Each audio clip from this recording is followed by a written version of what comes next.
आज की वीडियो में मैं आपको गुरुवार बृहस्पतिवार की व्रत कथा सुनाऊंगी।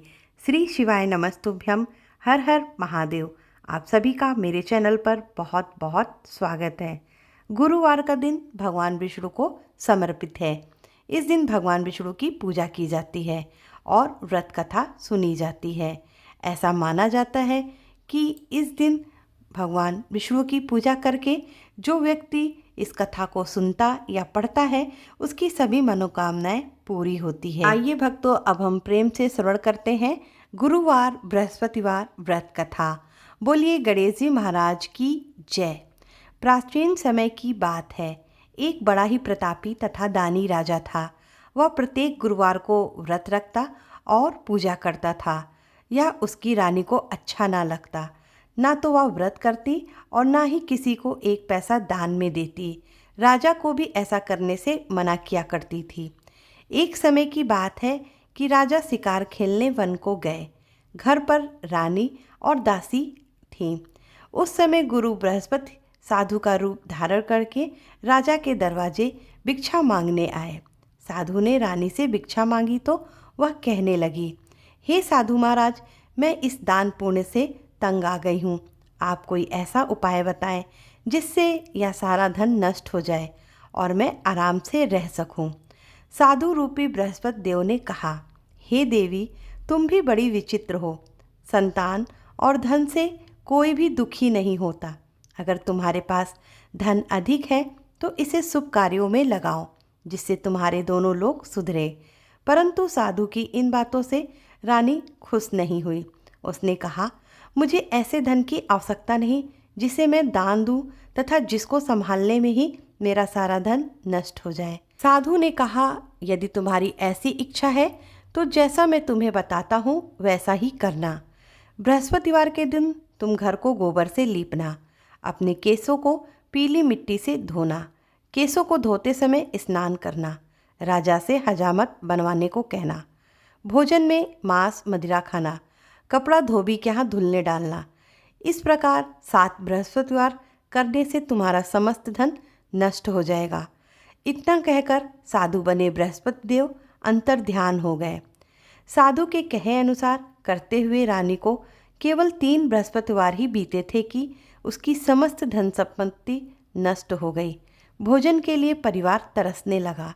एक दिन राजा रानी से बोला, हे रानी, तुम यहीं रहो, मैं दूसरे देश को जाता हूँ क्योंकि यहाँ पर मुझे सभी जानते हैं, इसलिए मैं कोई छोटा कार्य नहीं कर सकता। ऐसा कहकर राजा परदेश चला गया। वहाँ वह जंगल से लकड़ी काट कर लाता और शहर में बेचता। इस तरह वह अपना जीवन व्यतीत करने लगा। इधर राजा के बिना रानी और दासी दुखी रहने लगीं। एक समय जब रानी और दासी को 7 दिन बिना भोजन के रहना पड़ा तो रानी ने अपनी दासी से कहा, हे दासी, पास के ही नगर में मेरी बहन रहती है। वह बड़ी धनवान है। तू उसके पास जा और कुछ ले आ ताकि थोड़ा बहुत गुजर बसर हो जाए। दासी रानी की बहन के पास गई। उस दिन बृहस्पतिवार था। रानी की बहन उस समय बृहस्पतिवार की कथा सुन रही थी। दासी ने रानी की बहन को अपनी रानी का संदेश दिया, लेकिन रानी की बहन ने कोई उत्तर नहीं दिया। जब दासी को रानी की बहन से कोई उत्तर नहीं मिला तो वह बहुत दुखी हुई। उसे क्रोध भी आया। दासी ने वापस आकर रानी को सारी बात बता दी। सुनकर रानी ने अपने भाग्य को कोसा। उधर रानी की बहन ने सोचा कि मेरी बहन की दासी आई थी, परंतु मैं उससे नहीं बोली, इससे वह बहुत दुखी हुई होगी।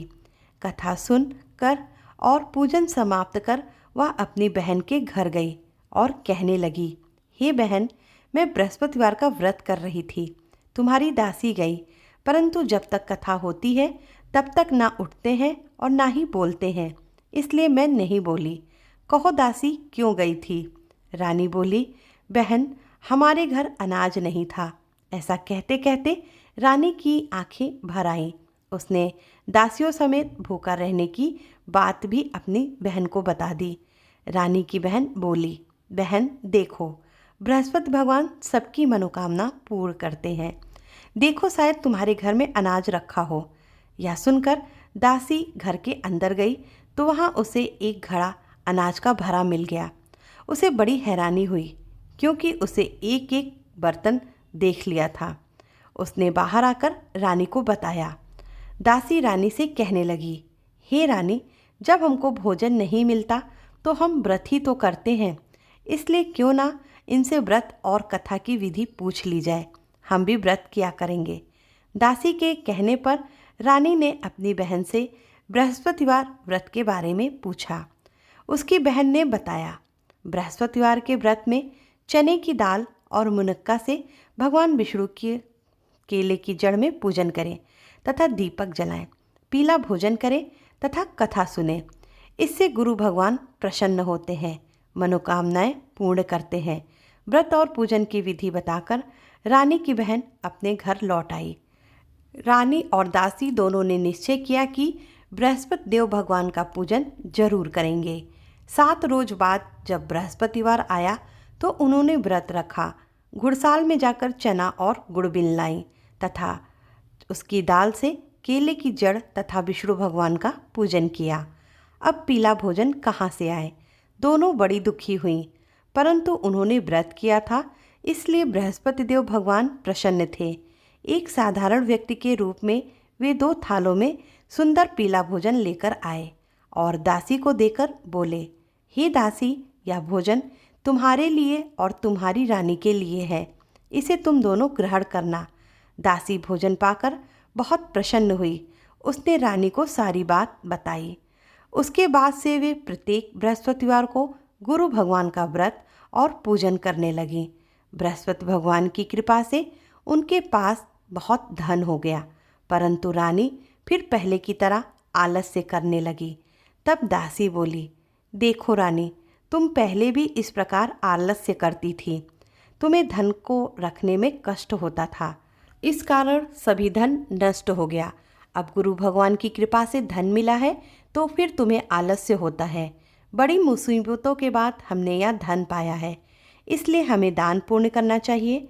अब तुम भूखे मनुष्यों को भोजन कराओ, प्याऊ लगवाओ, ब्राह्मणों को दान दो, कुआं, तालाब, बावड़ी आदि का निर्माण कराओ, मंदिर, पाठशाला बनवाकर ज्ञान दान दो, कुंवारी कन्याओं का विवाह कराओ, अर्थात धन को शुभ कार्यों में खर्च करो, जिससे तुम्हारे कुल का यश बढ़े तथा स्वर्ग प्राप्त हो और पितर प्रसन्न हो। दासी की बात मानकर रानी शुभ कर्म करने लगी। उसका यश फैलने लगा। एक दिन रानी और दासी आपस में विचार करने लगी कि ना जाने राजा किस दशा में होंगे, उनकी कोई खोज खबर भी नहीं है। उन्होंने श्रद्धापूर्वक गुरु बृहस्पति भगवान से प्रार्थना की कि राजा जहाँ कहीं भी हो शीघ्र वापस आ जाए। उधर राजा प्रदेश में बहुत दुखी रहने लगा।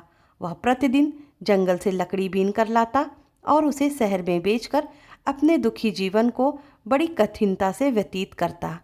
एक दिन दुखी हुआ, अपनी पुरानी बातों को याद करके वह रोने लगा और उदास हो गया। उसी समय राजा के पास बृहस्पति देव साधु के वेश में आकर बोले, हे लकड़हारे, तुम इस सुनसान जंगल में किस चिंता में बैठे हो, मुझे बतलाओ। यह सुन राजा के नेत्रों में जल भर आया।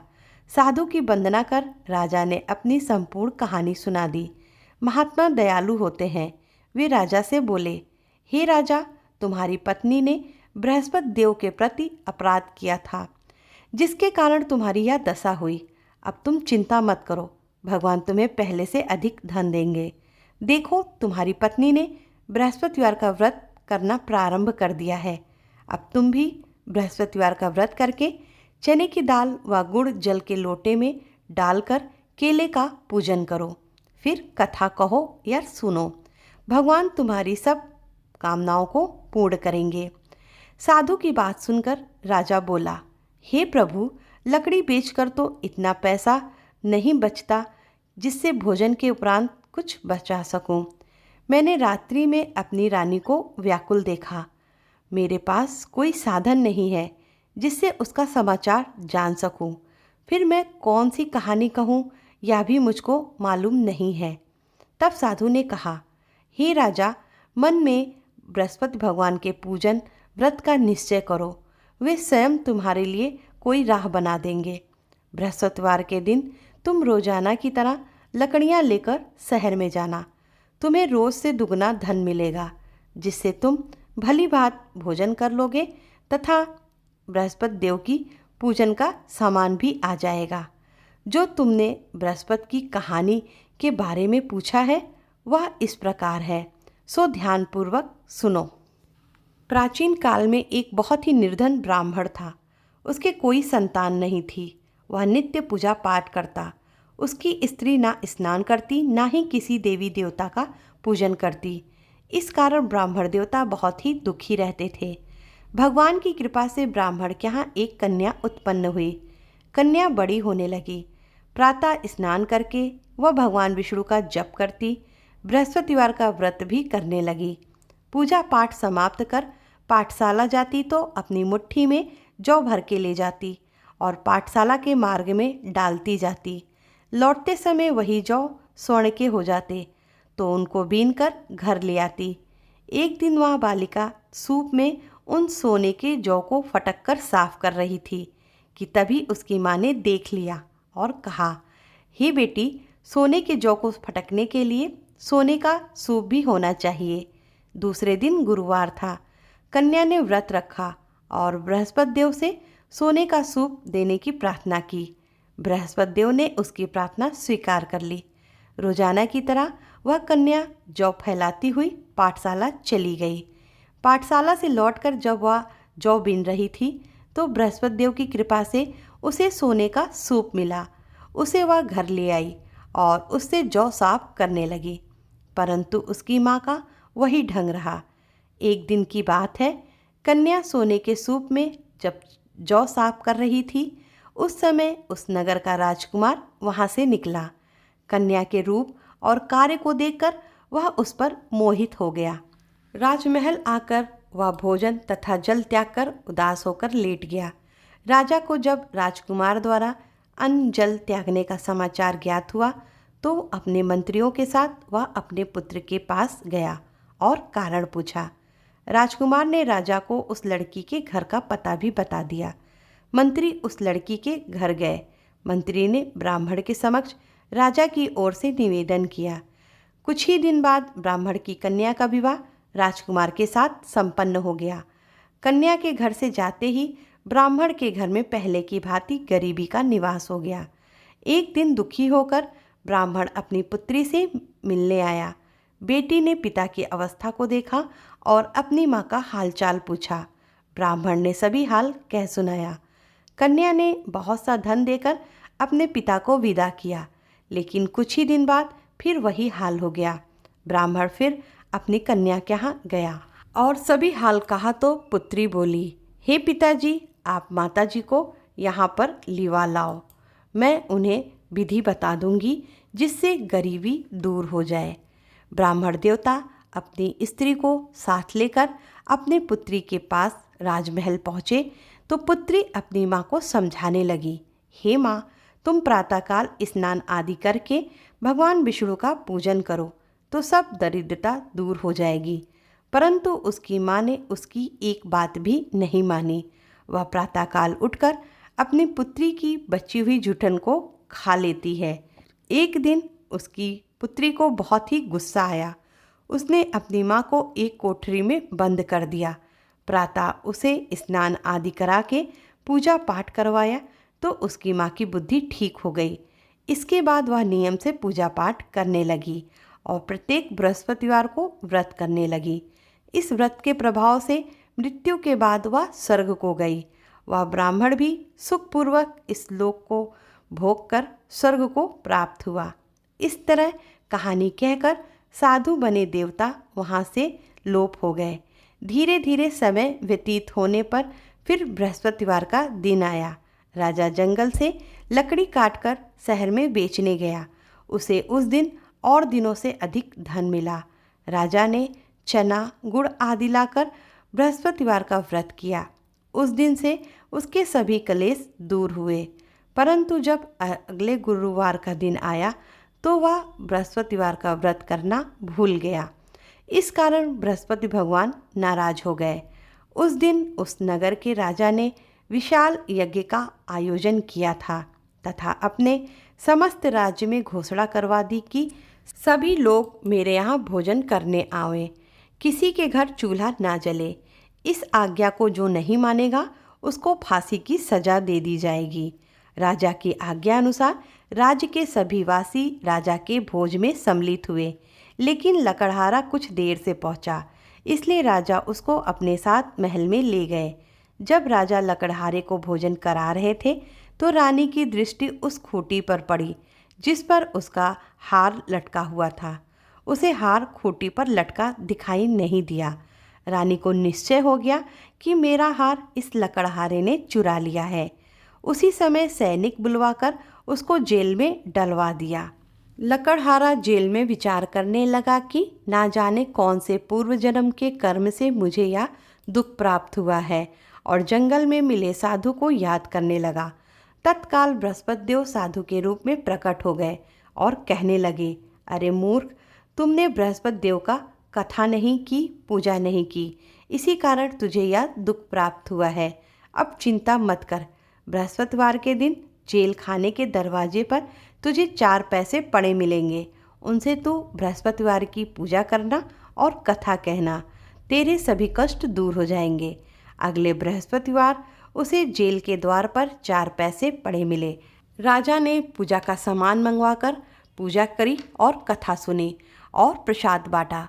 उसी रात्रि में बृहस्पति देव ने उस नगर के राजा को सपने में कहा, हे राजा, तुमने जिसे जेल में बंद किया है उसे कल छोड़ देना, वह निर्दोष है। राजा प्रातःकाल उठा और खूंटी पर हार टंगा देख लकड़हारे को बुलाकर क्षमा मांगी तथा राजा के योग्य सुंदर वस्त्र आभूषण भेंट कर उसे विदा किया। गुरुदेव की आज्ञा अनुसार राजा अपने नगर को चल दिया। राजा जब नगर के निकट पहुंचा तो उसे बड़ा ही आश्चर्य हुआ। नगर में पहले से अधिक बाग, तालाब और कुएं तथा बहुत सी धर्मशालाएं, मंदिर आदि बने हुए थे। राजा ने पूछा, यह किसका बाग और धर्मशाला है? तब नगर के सब लोग कहने लगे कि यह सब रानी और दासी द्वारा बनवाए गए हैं। राजा को आश्चर्य हुआ और गुस्सा भी आया कि उसकी अनुपस्थिति में रानी के पास धन कहाँ से आया होगा। जब रानी ने यह खबर सुनी कि राजा आ रहे हैं तो उसने अपनी दासी से कहा, हे दासी, देखो राजा हमको कितनी बुरी हालत में छोड़कर गए थे। वह हमारी ऐसी हालत देखकर लौट न जाए, इसलिए तुम दरवाजे पर खड़ी हो जाओ। रानी की आज्ञा अनुसार दासी दरवाजे पर खड़ी हो गई और जब राजा आए तो उन्हें अपने साथ लिवाकर महल में आई। तब राजा ने क्रोध करके अपनी तलवार निकाली और पूछने लगा, बताओ यह धन तुम्हें कैसे प्राप्त हुआ? तब रानी ने सारी कथा सुनाई। राजा ने निश्चय किया कि मैं रोजाना दिन में 3 बार कहानी कहा करूँगा और रोज व्रत किया करूँगा। अब हर समय राजा के दुपट्टे में चने की दाल बंधी रहती तथा दिन में 3 बार कथा कहता। एक रोज राजा ने विचार किया कि चलो हम अपने बहन के यहाँ हो आए। इस तरह का निश्चय करके राजा घोड़े पर सवार हो अपनी बहन के यहाँ चल दिया। मार्ग में उसने देखा कि कुछ आदमी एक मुर्दे को लिए जा रहे हैं। उन्हें रोककर राजा कहने लगा, अरे भाइयों, मेरी बृहस्पतिवार की कथा सुन लो। वे बोले, लो, हमारा तो आदमी मर गया है, इसको अपनी कथा की पड़ी है। परंतु कुछ आदमी बोले, अच्छा कहो, हम तुम्हारी कथा भी सुनेंगे। राजा ने दाल निकाली और कथा कहनी शुरू कर दी। जब कथा आधी हुई तो मुर्दा हिलने लगा और जब कथा समाप्त हुई तो राम राम कहते वह मुर्दा खड़ा हो गया। राजा आगे बढ़ा। उसे चलते चलते शाम हो गई। आगे मार्ग में उसे एक किसान खेत में हल चलाता मिला। राजा ने उससे कथा सुनने का आग्रह किया, लेकिन वह नहीं माना। राजा आगे चल पड़ा। राजा के हटते ही बैल पछाड़ खाकर गिर गए तथा किसान के पेट में बहुत जोर का दर्द होने लगा। उसी समय किसान की माँ रोटी लेकर आई। उसने देखा तो अपने पुत्र से सब हाल पूछा। बेटे ने सभी हालचाल बता दिया। बुढ़िया दौड़कर उस घुड़सवार के पास पहुंची और उससे बोली, मैं तेरी कथा सुनूंगी, तुम अपनी कथा मेरे खेत पर ही चलकर कहना। राजा ने लौटकर बुढ़िया के खेत पर जाकर कथा कही, जिसके सुनते ही बैल खड़े हो गए तथा किसान के पेट का दर्द भी बंद हो गया। राजा अपनी बहन के घर पहुंच गया। बहन ने भाई की खूब मेहमानी की। दूसरे रोज प्रातःकाल राजा जागा तो वह देखने लगा कि सब लोग भोजन कर रहे हैं। राजा ने अपनी बहन से जब पूछा कि ऐसा कोई मनुष्य है जिसने भोजन नहीं किया हो, जो मेरी बृहस्पतिवार की कथा सुन ले।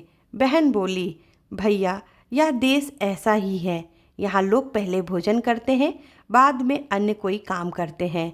फिर वह एक कुम्हार के घर गई जिसका लड़का बीमार था। उसे मालूम हुआ कि उसके यहाँ 3 दिन से किसी ने भोजन नहीं किया है।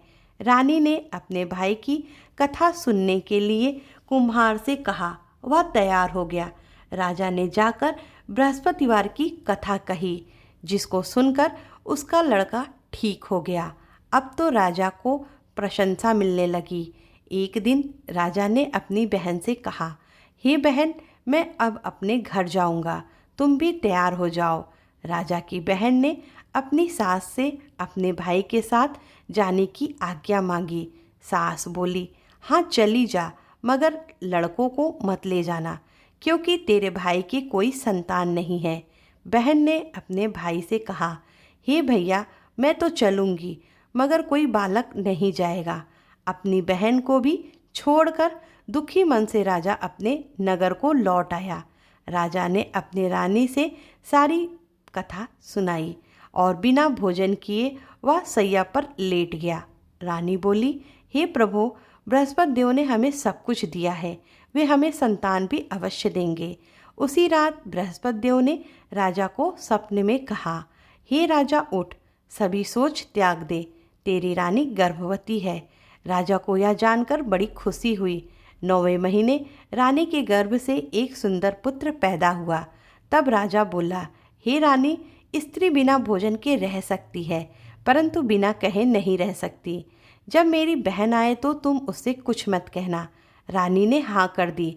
जब राजा की बहन ने यह शुभ समाचार सुना तो वह बहुत खुश हुई और बधाई लेकर अपने भाई के यहाँ आई। रानी ने तब उसे आने का उलाहना दिया। जब भाई अपने साथ ला रहे थे तब टाल गई, उनके साथ नहीं आई और आज अपने आप ही भागी भागी बिना बुलाए आ गई। तो राजा की बहन बोली, भाभी, मैं इस प्रकार ना कहती तो तुम्हारे घर औलाद कैसे होती। बृहस्पति देव सभी की मनोकामनाएं पूर्ण करते हैं। जो सद्भावना पूर्वक बृहस्पतिवार का व्रत करता है एवं कथा पढ़ता अथवा सुनता है और दूसरे को सुनाता है, बृहस्पति देव उसकी सभी मनोकामनाएं पूर्ण करते हैं, उनकी सदैव रक्षा करते हैं। जो संसार में सद्भावना से गुरुदेव का पूजन एवं व्रत सच्चे हृदय से करते हैं, उनकी सभी मनोकामनाएं वैसे ही पूर्ण होती हैं जैसे सच्ची भावना से रानी और राजा ने बृहस्पति देव की कथा का गुणगान किया तो उनकी सभी इच्छाएं बृहस्पति देव जी ने पूर्ण की। अनजाने में भी बृहस्पति देव की उपेक्षा ना करें, ऐसा करने से सुख शांति नष्ट हो जाती है। इसलिए सबको कथा सुनने के बाद प्रसाद लेकर जाना चाहिए। हृदय से उनका मनन करते हुए जयकारा बोलना चाहिए। बोलिए बृहस्पति देव भगवान की जय।